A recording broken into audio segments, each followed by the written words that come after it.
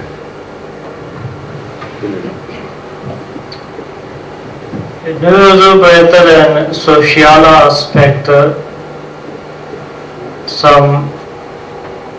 som visar att vad händer om man gifter sig och vad händer eller vad kan hända om man lever i en sån samhälle där det finns inte äktenskap. Hazur berättade att det här hela systemet att började från en familj eller börjar från en familj. Man blir tillsammans med en familj och sen bildar man grupper, sen bildar man olika nationer och sen man utvidgar relationer bland människorna.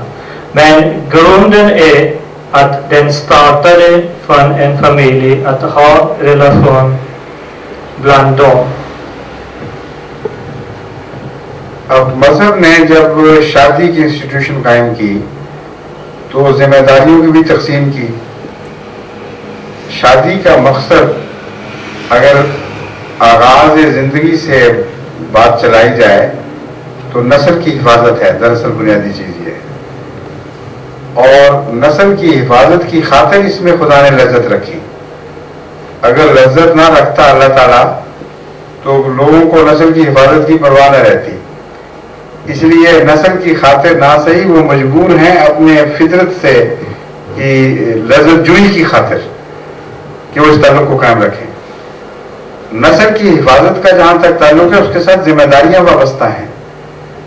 اب اگر خاندانی رشتوں کے ذریعے نسل کی حفاظت کی جائے اس کے تصور آپ باندھیے تو مذہب نے 7 ذمہ داریاں تقسیم کی ہیں. مرد کا یہ کام ہے, عورت کا یہ کام ہے, اور بچوں کی ذمہ داری ہے, تربیت کی ذمہ داری ہے, حقوق کی تقسیم ہے, جائیداد کی تقسیم ہے.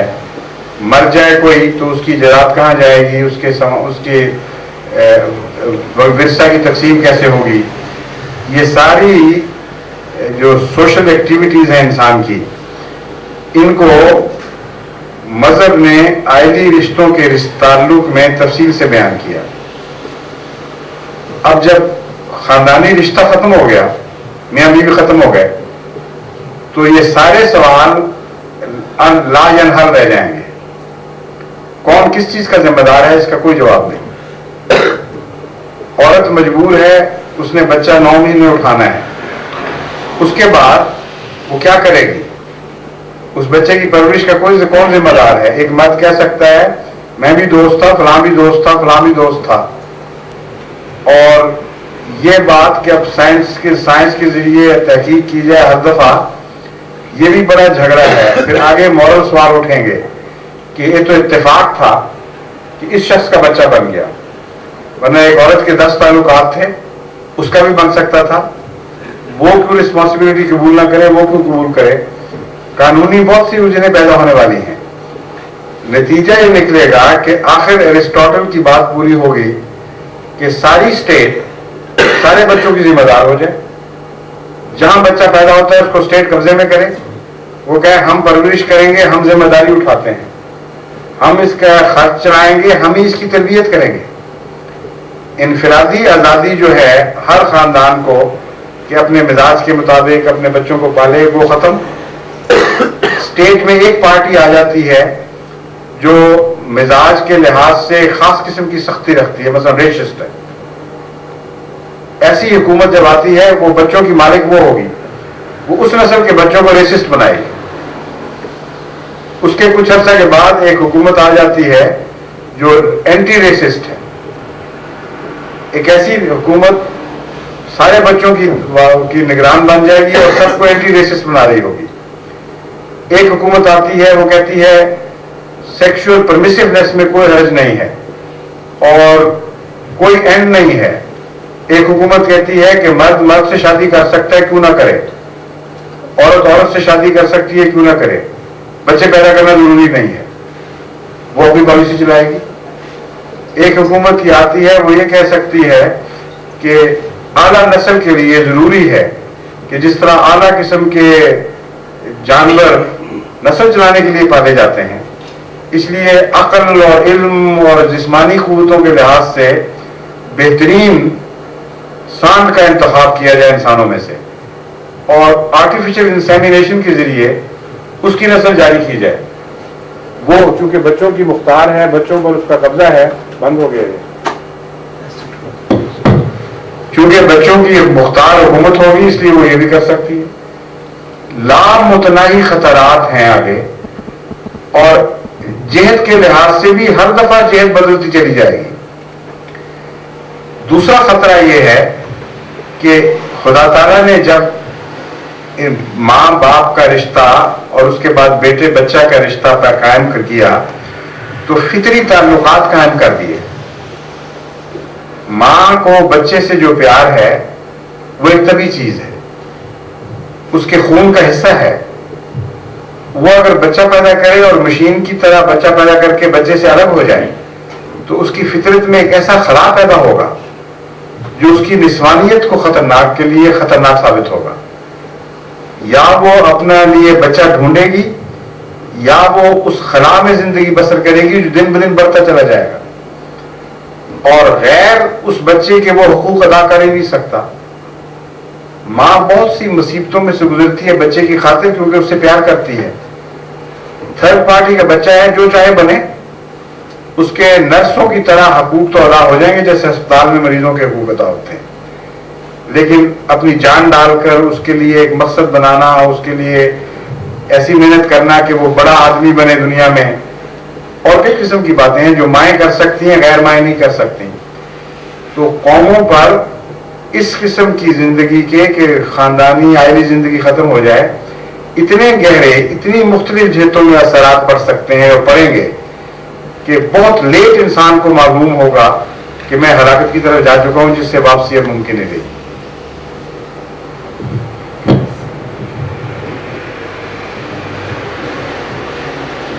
Om man bilder en familj enligt religion, enligt islam, då har man olika ansvarigheter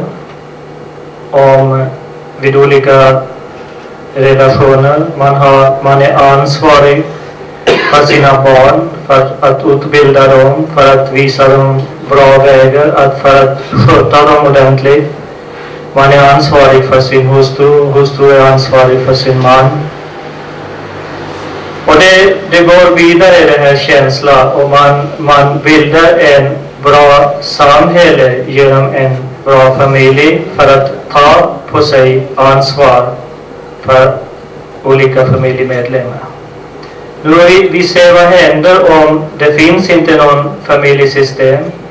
Då försvinner det här ansvar. När en kvinna föder ett barn och om hon vet inte vem som är barnets pappa, då Jesus sa att då följer det här till Aristoteles idé att barnen ska gå till staten. När det finns inte någon äktenskap och barnet har kommit från, eller kvinnan vet inte exakt vem som är pappa, eller de vill inte acceptera tillsammans att man ska leva som en pappa. Då naturligtvis det är staten som är ansvarig för det nyfödda barnet. Nu blir det två olika saker. För det första systemet enligt religion, det är föräldrarna som är ansvariga för barnens uppfostran. Men i den här andra sättet, nu det är samhälle eller staten, inte samhälle, utan det är staten som är ansvarig för att ta hand om barnet och uppfostra honom. Men sen, vad händer vidare? Det är så att staten ska bestämma hur barnet ska uppfostra. Då blir inte någon föräldrarnas känslor eller viljan att hur barnet ska uppfostras, utan det är staten som ska bestämma att hur eller vad barnet ska bli. Och då kommer olika stater också, olika makter som kan bestämma olika saker vid olika perioder.